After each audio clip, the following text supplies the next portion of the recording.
Today I'm going to be reading Franz Kafka's The Metamorphosis, as translated by Donna Freed.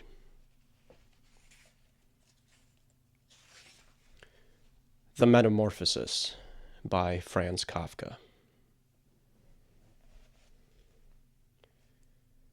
Part 1. As Gregor Samsa awoke from unsettling dreams one morning, he found himself transformed in his bed into a monstrous vermin. He lay on his hard armor-like back, and when he raised his head a little, he saw his vaulted brown belly divided into sections by stiff arches from whose height the coverlet had already slipped and was about to slide off completely. His many legs, which were pathetically thin compared to the rest of his bulk, flickered helplessly before his eyes. "What has happened to me?" he thought. It was no dream.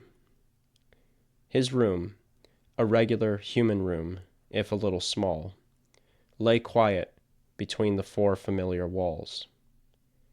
Above the desk, on which a collection of fabric samples was unpacked and spread out, Samsa was a traveling salesman, hung the picture that he had recently cut out of an illustrated magazine and put in a pretty gilt frame. It showed a lady, sitting upright, dressed in a fur hat and fur boa. Her entire forearm had vanished into a thick fur muff, which she held out to the viewer.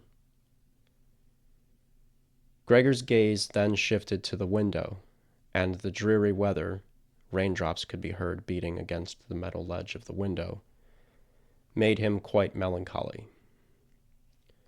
What if I went back to sleep for a while and forgot all this foolishness, he thought.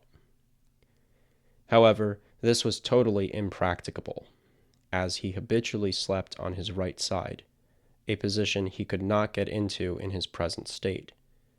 No matter how forcefully he heaved himself to the right, he rocked onto his back again. He must have tried it 100 times, closing his eyes so as not to see his twitching legs, and stopped only when he felt a faint, dull ache start in his side, a pain which he had never experienced before. Oh God, he thought, what a grueling profession I picked, traveling day in, day out. It is much more aggravating work than the actual business done at the home office, and then with the strain of constant travel as well, the worry over train connections, the bad and irregular meals, the steady stream of faces who never become anything closer than acquaintances. The devil take it all. He felt a slight itching up on his belly and inched on his back closer to the bedpost to better lift his head. He located the itching spot, which was surrounded by many tiny white dots that were incomprehensible to him, and tried to probe the area with one of his legs, but immediately drew it back, for the touch sent an icy shiver through him. He slid back into his former position. This getting up so early, he thought, makes you totally stupid. A man needs sleep. Other traveling salesmen live like harem women. For example, when I come back to the hotel late in the morning to write up the new orders, these men are still sitting at breakfast. I should try that with my boss. I would be thrown out on the spot. Who knows, however, if that wouldn't be for the best. If I were not holding back because of my parents, I would have quit long ago. I would go up to the boss and tell him my heartfelt opinion. He would be knocked off the desk. This, too, is a strange way to do things. He sits on top of the desk, and from this height addresses the employees, who must step up very close because of the boss's deafness. Well, I have not entirely given up hope, and as soon as I have saved the money to pay off the debt my parents owe him, it might still be another 5 or 6 years, I'll definitely do it. Then I'll cut myself free. For the time being, however, I must get up, because my train leaves at 5. And he looked at the alarm clock ticking on the bureau. God almighty, he thought. It was 6:30, and the hands were steadily advancing, actually past the half hour, and already closer to 3/4 past. Did the alarm not ring? One could see from the bed that it was correctly set for 4 o'clock, and so it must have gone off. Yes, but was it possible to sleep through that furniture-rattling ringing? Well, he hadn't slept peacefully, but probably all the sounder for it. But what should he do now? The next train left at 7 o'clock, and in order to catch it, he would have to rush around like mad, and the sample collection was still unpacked, and he was not feeling particularly fresh and energetic. And even if he caught the train, a bawling out from the boss was inescapable, because the office messenger had arrived by the 5 o'clock train and reported his absence long ago. He was the boss's creature, mindless and spineless. What if Gregor reported in sick? This would be extremely painful and suspicious, as he had not once been ill during his 5-year employment. The boss would certainly come over with the health insurance doctor, reproach the parents for their lazy son, and cut off all excuses by referring to the health insurance doctor, for whom there were only healthy but work-shy people. And would he be so wrong in this case? Actually, Gregor felt perfectly well, apart from a drowsiness that was superfluous after so long a sleep. In fact, he even had a great appetite. As he urgently considered all this, without being able to decide to get out of bed, the alarm clock struck 7:15, there was a timid knock at the door by his head. "Gregor," a voice called. It was the mother. "It's 7:15. Didn't you want to get going?" That sweet voice. Gregor was shocked when he heard his voice answering, unmistakably his own, true, but a voice in which, as if from below, a persistent chirping intruded, so that the words remained clearly shaped only for a moment, and then were destroyed to such an extent that one could not be sure one had heard them right.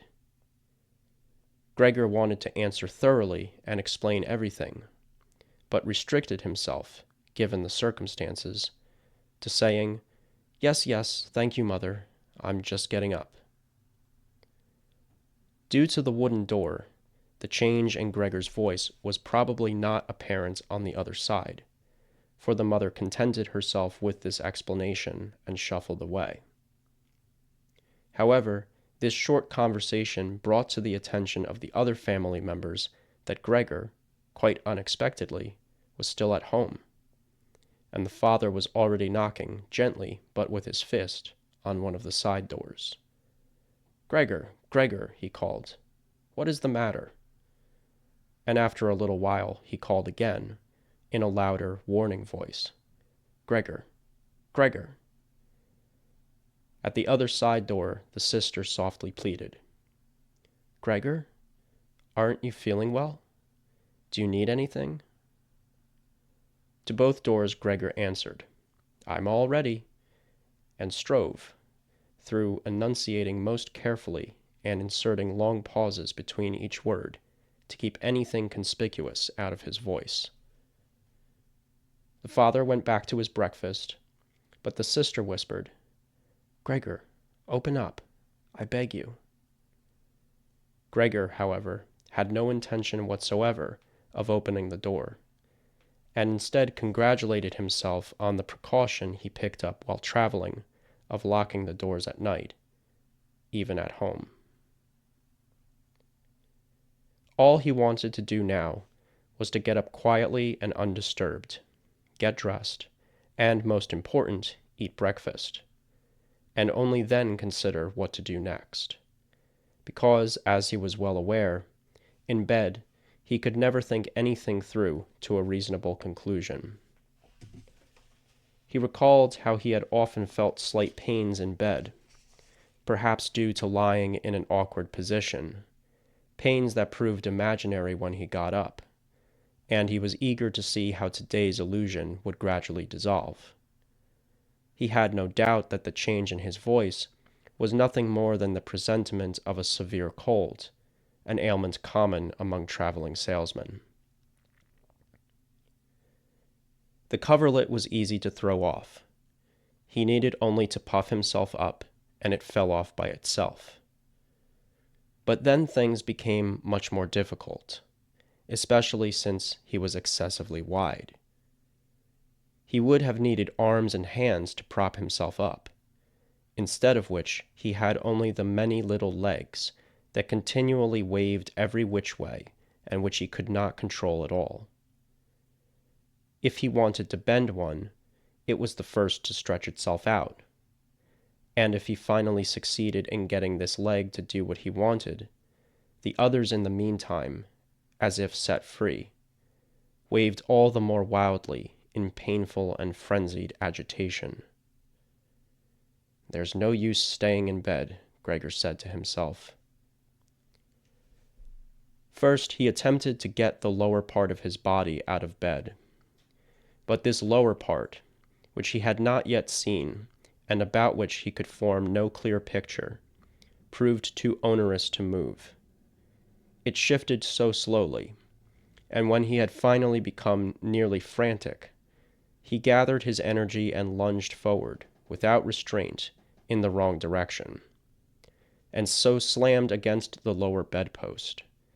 The searing pain that shot through his body informed him that the lower part of his body was perhaps the most sensitive at present.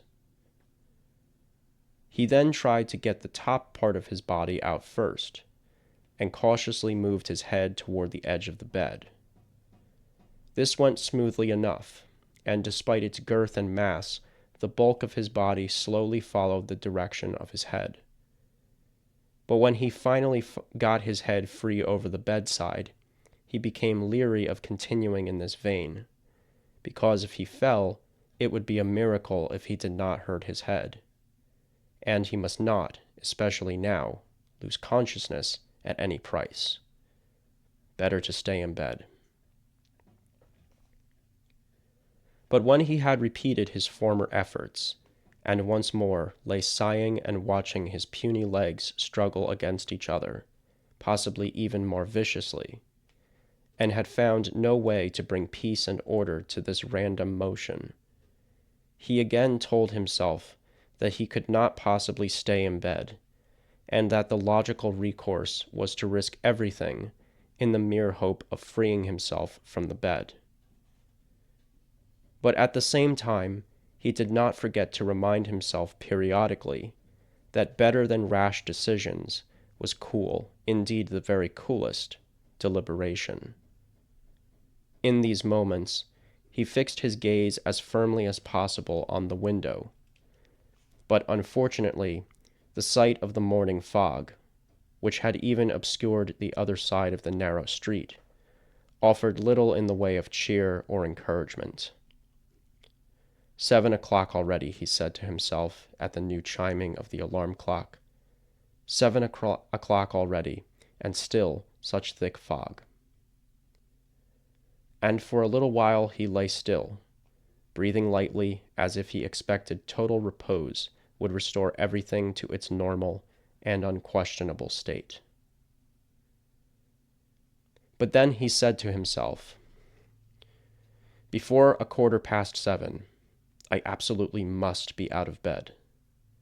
Besides, by that time, someone from the office will have come to ask about me, because the office opens before 7 o'clock. And now he began rocking the whole length of his body in a steady rhythm in order to pitch it out of the bed. If he dropped from the bed in this way, he could probably protect his head by lifting it sharply as he fell. His back seemed to be hard, so it would not be harmed by the fall to the carpet. His greatest concern was for the loud crash he was likely to make, provoking fear, if not terror, behind all the doors. Still, It must be risked. When Gregor was sticking halfway out of the bed, the new method was less a struggle than a game.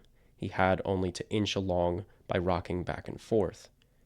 It struck him how much easier it would be if someone came to help. 2 strong people, he thought of his father and the maid, would surely suffice. They would only have to slip their arms under his curved back to lift him from the bed, bend down with their burden, and be patient and watchful while he engineered his swing over to the floor, where he hoped his tiny legs would find some purpose. Now, putting aside the fact that all the doors were locked, should he really call for help? Despite his predicament, he could not suppress a smile at these thoughts. He was already out so far that he could barely keep his balance while vigorously rocking, and very soon he would have to decide one way or the other, because in 5 minutes it would be 7:15. Then the doorbell rang. "That's someone from the office," he said to himself, and slightly stiffened although his legs only danced more wildly. Everything was still for a moment. "They're not going to answer," Gregor said to himself, clinging to some absurd hope. But then, of course, the maid marched sharply to the door as usual and opened it. Gregor needed only to hear the visitor's first words of greeting to know who it was: the head clerk himself. Why was Gregor condemned to serve at a firm where the smallest infraction was seized upon with the gravest suspicion? Was each and every employee a scoundrel? Was there no loyal and dedicated man serving them who, having spent several hours of the morning not devoted to the firm, might become so overcome by pangs of remorse as to be actually unable to get out of bed? Would it not have been enough to send an apprentice to inquire, if any inquiry were actually necessary? Did the head clerk himself have to come? And did the whole innocent family have to be shown that only the head clerk could be entrusted to investigate this suspicious matter? And owing more to the anxiety these thoughts caused Gregor than to any real decision, he swung himself with all his might out of the bed. There was a loud thud, but not really a crash. The fall was broken somewhat by the carpet, and his back was more flexible than Gregor had thought, so there resulted only a relatively unobtrusive thump. However, he had not been careful enough about raising his head, and had banged it. He twisted it and rubbed it against the carpet, in pain and aggravation. "Something fell in there," said the head clerk in the adjoining room to the left. Gregor tried to imagine whether something similar to what had happened to him today might one day befall the head clerk. The possibility really had to be granted. But as if in rude reply to the question, the head clerk now took a few decisive steps into the next room, which caused his patent leather boots to creak. From the room to the right, the sister informed Gregor in a whisper, "The head clerk is here." "I know," Gregor said to himself, not daring to raise his voice loud enough for his sister to hear. "Gregor," the father said, now from the room on the left, "the head clerk has come and wants to know why you did not catch the early train. We don't know what to tell him. Besides, he wants to speak to you personally, so please open the door. He would surely be so kind as to excuse the untidiness of the room." "Good morning, Mr. Samsa," the head clerk was calling out amiably. "He is not well," said the mother to the head clerk while the father was still speaking through the door. "He's not well, sir, believe me. Why else would Gregor miss a train? All that the boy thinks about is work. It almost makes me mad the way he never goes out in the evening. He's been in the city 8 days now, but he's been at home every night. He sits with us at the table quietly reading the paper or studying train schedules. His only amusement is busying himself with his fret saw. For example, he spent 2 or 3 evenings carving a small frame. You'd be amazed how pretty it is. He hung it in his room. You'll see it as soon as Gregor opens up. I'm glad, sir, that you are here. We would never have gotten Gregor to open the door ourselves. He's so stubborn, and he's certainly not well, even though he denied it this morning. I'm just coming, said Gregor slowly and carefully, not moving so as not to miss one word of the conversation. I can't think of any other explanation, madam, said the head clerk. I hope it's nothing serious. On the other hand, I must say we businessmen, fortunately or unfortunately as you will, are often obliged to simply overcome a slight indisposition to tend to business. So can the head clerk come in now? Asked the impatient father, knocking on the door again. No, said Gregor. The room on the left fell into an uncomfortable silence. The sister began sobbing in the room on the right. Why did the sister not join the others? She had probably just gotten out of bed and had not yet begun to dress. And why was she crying? Because he would not get up and let the head clerk in? Because he was in danger of losing his job? Because the boss would again start hounding Gregor's parents for their old debts? These were surely unnecessary worries at the moment. Gregor was still here and would not think of deserting his family. Of course, he was currently lying on the carpet, and no one who knew of his condition could seriously expect that he would admit the head clerk. This petty discourtesy, for which a suitable explanation could easily be found later, could hardly be grounds for Gregor's immediate dismissal. And it seemed to Gregor that it would be more reasonable if they were now to leave him in peace instead of bothering him with their crying and pleading. But the others were obviously distressed by the uncertainty, and this excused their behavior. Mr. Samsa, the head clerk now called, raising his voice, what is the matter? You are barricading yourself in your room, giving only yes and no answers, causing your parents serious and unnecessary concern, and neglecting, I just mentioned this in passing, your professional responsibilities in an outrageous manner. I am speaking here in the name of your parents and your boss, and I seriously beg you to give a clear and immediate explanation. I am astonished, just astonished. I have always known you to be a quiet, reasonable man, and now you suddenly seem to be indulging in rash eccentricities. The chief did point out a possible explanation for your absence early today, concerning the cash payments that were recently entrusted to you.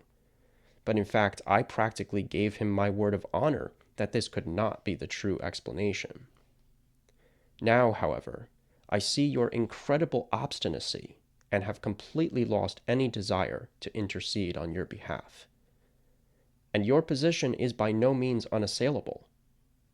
I originally intended to speak with you privately, but since you are pointlessly wasting my time, I see no reason why your good parents shouldn't also hear. Your recent performance has been highly unsatisfactory. It is admittedly not a heavy business season, but a season of no business at all, I assure you, Mr. Samsa, does not exist, cannot exist. But sir, cried Gregor, beside himself and forgetting all else in his agitation, I'll open the door immediately, this instant. A slight indisposition, a spell of dizziness prevented me from getting up. I'm still lying in bed, but now I am feeling completely refreshed. I'm just getting out of bed. Please be patient a moment. I'm not as well as I thought, but really, I'm all right. These things can just wipe you out so suddenly. Only last night I felt fine. My parents can tell you. Or actually, last night I already had some sign of it. They must have noticed it. Oh, why did I not report it at the office? But one always thinks that one will overcome an illness without staying home. Sir, please spare my parents. There are no grounds to the accusations you've just made against me. No one has said so much as a word about them to me. Perhaps you haven't seen the latest orders I sent in. In any event, I will be on the 8 o'clock train. I've been invigorated by these few hours of rest. Don't let me keep you further, sir. I'll be in the office myself immediately. Please be good enough to tell them, and convey my respects to the chief. And while Gregor blurted all this out, hardly knowing what he said, he had easily, probably due to the exercise he had had in bed, reached the bureau and was now trying to pull himself upright against it. He actually wanted to open the door, to actually show himself and speak to the head clerk. He was eager to find out what the others, who so desired to see him now, would say at the sight of him. If they were shocked, then Gregor was no longer responsible and could be calm. But if they accepted everything calmly, then he too had no reason to get worked up and could, if he rushed, actually be at the train station by 8 o'clock. At first, he kept sliding off the smooth bureau, but finally gave himself a last powerful push and stood upright. He no longer paid attention to the pains in his lower abdomen, however burning. He then let himself fall against the back of a nearby chair, his little legs clinging to the edges. In this way, he also managed to gain control of himself and fell silent, as he could now listen to the head clerk. "Did you understand even a word?" the head clerk asked the parents. "He isn't making fools of us?" "For God's sakes," cried the mother, already weeping. "Maybe he is seriously ill, and we're tormenting him." "Greta! Greta!" she then screamed. "Mother?" called the sister from the other side. They were communicating across Gregor's room. "You must go for the doctor immediately. Gregor is sick. Run for the doctor. Did you just hear Gregor speak?" "That was the voice of an animal," said the head clerk, in a noticeably low tone compared to the mother's shrieking. "Anna! Anna!" yelled the father through the foyer to the kitchen, clapping his hands. "Go get a locksmith at once." And already the two girls were running through the foyer with a rustling of skirts.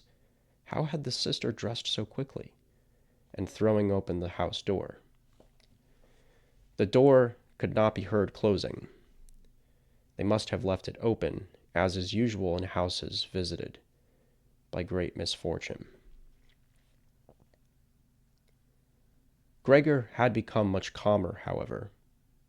Apparently, his words were no longer understandable, even though they were clear enough to him, clearer than before, perhaps because his ear had become accustomed to their sound.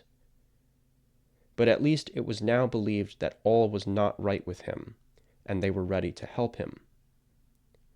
He felt cheered by the confidence and surety with which the first orders were met. He felt encircled by humanity again, and he expected great and miraculous results from both the doctor and the locksmith, without truly distinguishing between them. In order to have the clearest voice possible for the decisive conversations to come, he coughed a little, taking pains to stifle the sound, as it may not have sounded like a human cough, and he could no longer trust his own judgment about it. Meanwhile, in the adjoining room, it had become completely still. Maybe the parents were sitting at the table whispering with the head clerk, or maybe they were all leaning against the door, listening. With the aid of the chair, Gregor slowly pushed himself to the door, then let go and threw himself against it and held himself upright. The pads of his little legs were slightly sticky, and rested there for a moment from his exertions. He then attempted to unlock it by taking the key into his mouth. Unfortunately, he appeared to have no teeth. How then should he grasp the key? But on the other hand, his jaws were certainly very powerful, and with their help, he got the key to move, ignoring the fact that he was somehow harming himself, because a brown fluid had come from his mouth, oozed over the key, and dripped onto the floor. "Do you hear that?" said the head clerk in the next room. "He's turning the key." This was a great encouragement to Gregor, but they should all, the mother and father too, have shouted, "Go, Gregor!" They should have shouted, keep going with that lock." And imagining that they were intently following his every move, he obliviously clenched the key in his jaws with all the strength he could muster. In accordance with the progress of the key, he danced around the lock, holding himself up only by his mouth, and as needed, he either hung on to the key or pressed his whole weight down against it. It was the sharp click of the lock finally snapping back that abruptly roused him. Breathing a sigh of relief, he said to himself, "So I didn't need the locksmith after all," and pressed his head against the handle in order to completely open the door. Since he had to pull the door open in this way, it was opened quite wide while he himself still could not be seen. He first had to slowly circumnavigate one of the double doors, and do it very carefully so as not to flop onto his back before entering the room. He was still busy with this involved maneuver, and had no time to be distracted by anything else, when he heard the head clerk burst out with a loud "Oh!" It sounded like a gust of wind, and now he also saw the head clerk, standing closest to the door, pressing his hand against his open mouth and backing away slowly, as if repelled by an invisible and relentless force. The mother, standing there despite the presence of the head clerk, with her hair still undone and bristling all over, first looked at the father with clasped hands, then took 2 steps toward Gregor, and fell down amid her billowing skirts, her face sinking out of sight onto her breast. The father, furiously shaking his fists as if willing Gregor to go back in his room, looked uncertainly around the living room, covered his eyes in his hands, and sobbed with great heaves of his powerful chest.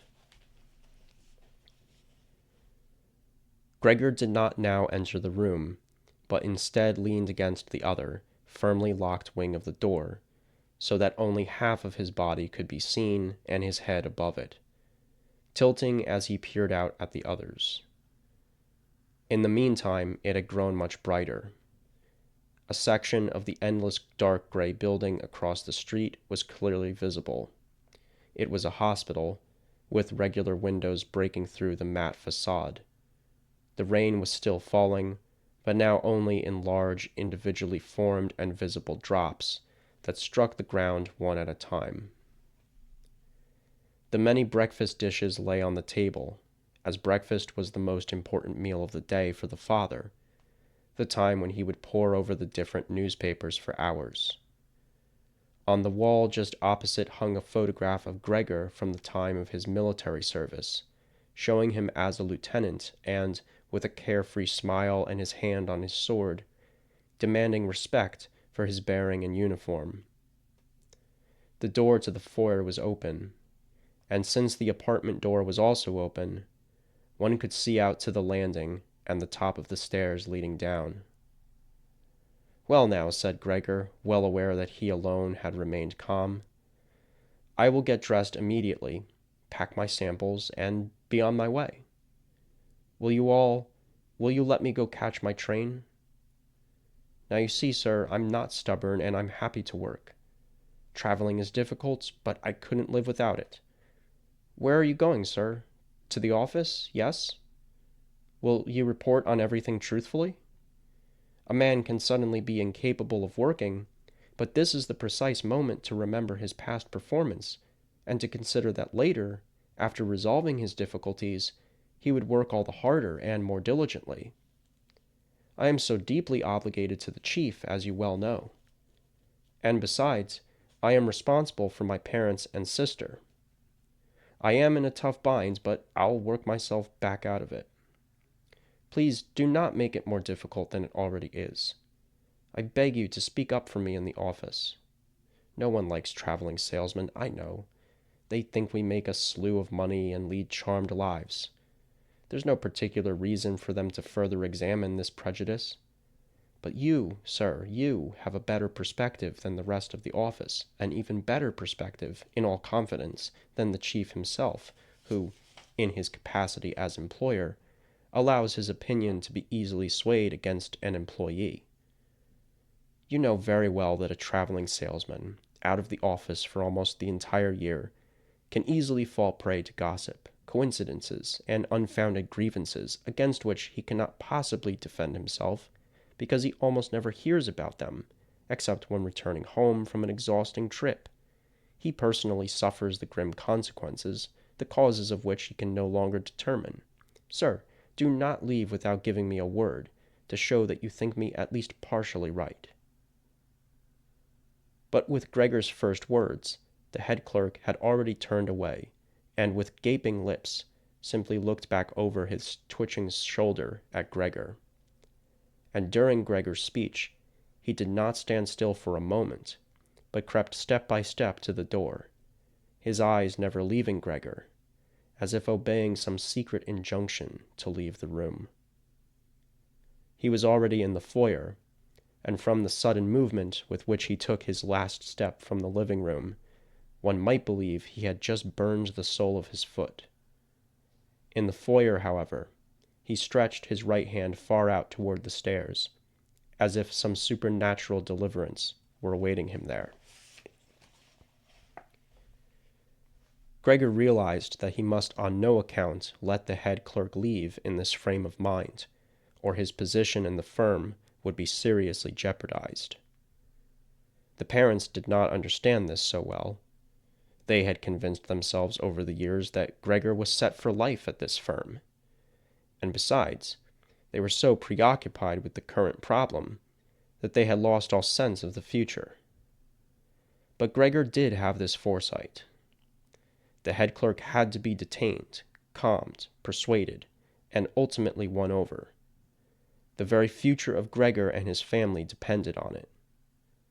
If only the sister had been there. She was perceptive. She had already begun to cry when Gregor was still lying quietly on his back. And the head clerk, that lady's man, would certainly have let her guide him.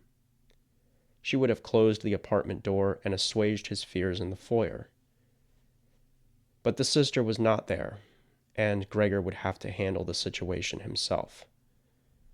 And without stopping to think that he still had no idea what powers of movement he had, or even to think that very possibly, indeed probably, his words would once again be unintelligible, he let go of the wing of the door and flung himself through the opening, desiring to go toward the head clerk, who was already on the landing and ludicrously clutching the banister with both hands.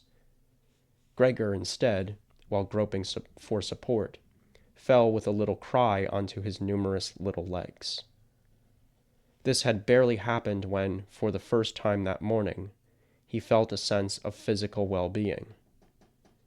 The little legs had firm ground beneath them. He was delighted to note that they were completely under his command. They even strained to carry him off wherever he might desire, and he already believed that the final alleviation of all his grief was imminent. But at the same moment, as he lay there rocking from his restrained movement not far from his mother, in fact just in front of her, she, who had seemed so self-absorbed, suddenly sprang up with arms wide and fingers outstretched, shouting, "Help, for God's sakes, help!" She bent her head down as if to see Gregor better, but instead ran contradictorily and madly backward, and, having forgotten that the laden table stood behind her, sat down on it thoughtlessly and hastily, seemingly oblivious to the large overturned coffee pot next to her, from which coffee was pouring in a steady stream onto the carpet. "Mother, Mother," Gregor said softly, and looked up at her. The head clerk had momentarily slipped his mind, and he could not help snapping his jaws in the air at the sight of the flowing coffee. This caused the mother to scream again. She fled from the table and fell into the father's arms as he rushed to her. But Gregor now had no time to waste on his parents. The head clerk was already on the stairs. With his chin on the banister, he was looking back one last time. Gregor broke into a run to be sure to catch him. The head clerk must have suspected this because he leapt down several steps and disappeared. He was still yelling, "Ah!" which rang throughout the whole staircase. Unfortunately, the head clerk's flight seemed to totally confuse the father, who until now had remained relatively calm. For instead of going after the head clerk, or at least not hindering Gregor's pursuit, he seized in his right hand the head clerk's walking stick, which, along with his hat and overcoat, had been left behind on a chair, and with his left hand grabbed a large newspaper from the table and, stamping his feet, proceeded to brandish the walking stick and newspaper in order to drive Gregor back into his room. No plea of Gregor's helped, nor indeed was any plea understood. However humbly he turned his head, the father merely stamped his feet all the more forcefully. Across the room, the mother, despite the cool weather, had thrown open a window and was leaning far out of it with her face buried in her hands. A strong draught swept in from the street to the staircase. The window curtains swelled. The newspapers on the tables rustled. Stray pages fluttered over the floor. The father drove Gregor back relentlessly, hissing like a savage. As Gregor was as yet unpracticed in moving backward, it was very slow going. If only Gregor had been permitted to turn around, he would have been in his room at once. But he was afraid to make the father impatient by this time-consuming rotation, and at any moment the stick in the father's hand threatened to deal a fatal blow to the back or the head. In the end, however, there remained no other choice, for Gregor observed to his horror that he could not control his direction when moving backward, and so he began as quickly as possible, which was actually very slowly, to turn himself around. Perhaps the father recognized his good intentions because he did not interfere. Instead, he occasionally even directed the movement from a distance with the tip of his stick. If only the father would quit that infernal hissing. It made Gregor completely lose his head. He was almost turned all the way around when, distracted by the hissing, he made a mistake and turned back the other way for a stretch. When he successfully ended up headfirst in front of the doorway, it was obvious that his body was too wide to get through as it was. Naturally, it did not occur to the father in his present mood to open the other wing of the door to give Gregor a wide enough passage. He was fixed on the idea of getting Gregor back in his room as quickly as possible, and he would never have allowed the elaborate preparations that Gregor needed to pull himself upright and perhaps attempt to go through the door that way. Rather, he drove Gregor forward as if there were no obstacle, with a considerable amount of noise.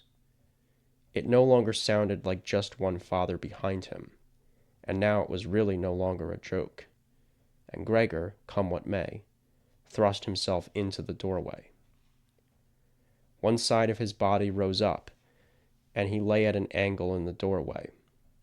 One of his flanks was scraped raw, and the white door was stained with ugly blotches. He was soon stuck fast and could not move on his own. The little legs on one side hung trembling in midair, and on the other side, They were pinned painfully to the floor, when his father gave him a terrific shove from behind and he flew, bleeding profusely, far into the room. The door was slammed shut with the stick. Then all was still.